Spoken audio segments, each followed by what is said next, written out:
Hey folks, Bohouse from Independent Solutions here. Uruguay in 1966 was a nation grappling with its identity. The country, once dubbed the Switzerland of South America, found itself facing economic stagnation and political gridlock. The existing constitution, a unique experiment known as the colegiado system, had promised consensus but delivered inertia. After decades of this system, many Uruguayans yearned for change. This desire for a new direction culminated in the 1966 constitutional referendum, a pivotal moment that would reshape the nation's political landscape for decades to come. The referendum offered Uruguayans a stark choice: cling to the familiar but flawed colegiado system, or embrace a return to a more traditional presidential model. The stakes were high and the debate was passionate. On one side were those who believed the colegiado, despite its shortcomings, offered a valuable check on executive power and fostered a more collaborative approach to governance. On the other side were those who argued that the system had become unwieldy and inefficient, hindering decisive action and contributing to the country's economic woes. As the referendum approached, Uruguayans were bombarded with arguments from both sides, plastered across newspapers, broadcasted over radio waves, and debated fiercely in town squares and coffee shops across the nation. The stage was set for a showdown that would determine the future course of Uruguayan democracy. To understand the significance of the 1966 referendum, we need to step back and examine the system it sought to replace. The colegiado, introduced in 1952, was a unique experiment in power sharing. Instead of a single president, executive power was vested in a 9-member National Council of Government. This council, elected through a complex system of proportional representation, was designed to ensure that no single party could dominate the executive branch. The colegiado was, in essence, a grand coalition government enshrined in the Constitution. Its proponents argued that this system would foster greater political stability, prevent the rise of authoritarianism, and promote more inclusive decision-making. However, the colegiado's noble intentions often collided with the realities of governing.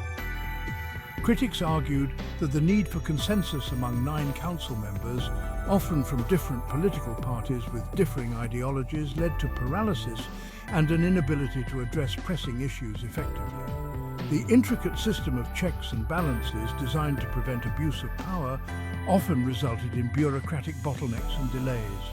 Furthermore, the lack of a single, clearly identifiable leader created a sense of ambiguity and confusion both domestically and on the international stage. By the early 1960s, the colegiado, once hailed as an innovative solution to Uruguay's political challenges, had become for many a symbol of the nation's stagnation. The grey option represented the status quo, advocating for the retention of the colegiado system with minor modifications. The pink proposal sought to reinvigorate the colegiado by strengthening the role of the president within the council, granting them greater authority and autonomy. The yellow option proposed a more radical departure, advocating for the complete abolition of the colegiado and a return to a traditional presidential system. Finally, the orange option, which would ultimately emerge victorious, presented a hybrid model. It proposed a return to a single directly elected president, but with significant checks and balances to prevent the concentration of power. This system, reminiscent of the pre-colegiado era, resonated with a significant portion of the electorate who yearned for the clarity and decisiveness of a single executive leader while remaining wary of the potential for authoritarian overreach. The orange option struck a delicate balance between the yearning for change and the desire for stability, a balance that would prove instrumental in its success at the polls. Section 4. The Orange Wave, a return to presidentialism. On November 27, 1966, Uruguayans went to the polls to cast their votes in the historic referendum. The outcome was decisive. The orange option, advocating for a return to a presidential system with checks and balances, swept to victory, garnering over 65% of the vote. This overwhelming mandate signaled a clear desire for change and a rejection of the perceived stagnation and inefficiency of the colegiado system. The reasons behind the Orange option's triumph were manifold. The promise of a strong, singular leader resonated with those frustrated by the perceived indecisiveness of the colegiado.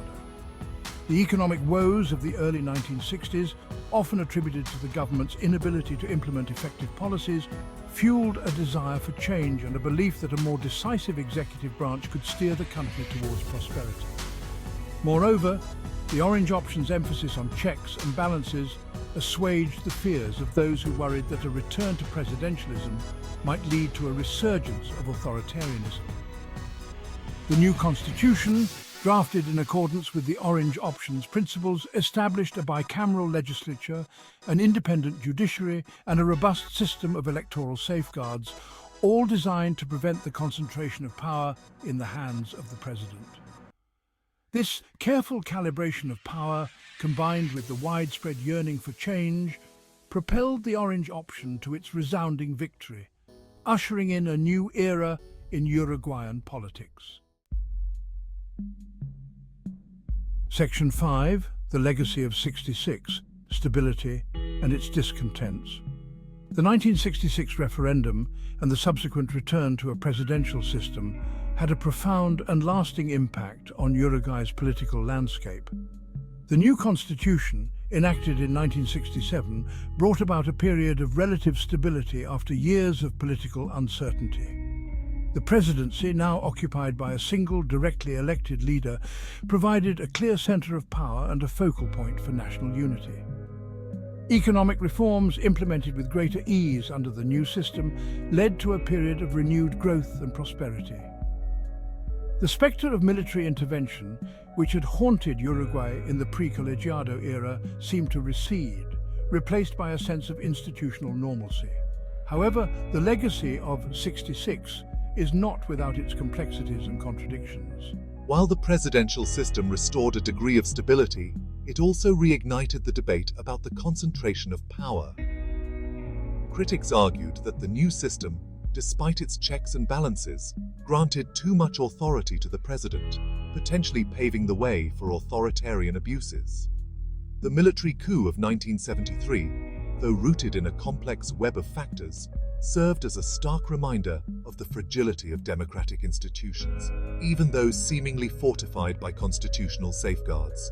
The 1966 referendum, therefore, stands as a pivotal moment in Uruguayan history, a testament to the enduring tension between the desire for strong leadership and the imperative of safeguarding democratic principles. Section 6. Echoes of the Past. Uruguay's enduring debate. The 1966 Uruguayan constitutional referendum was not merely a historical event, but a touchstone in the ongoing evolution of the nation's political consciousness.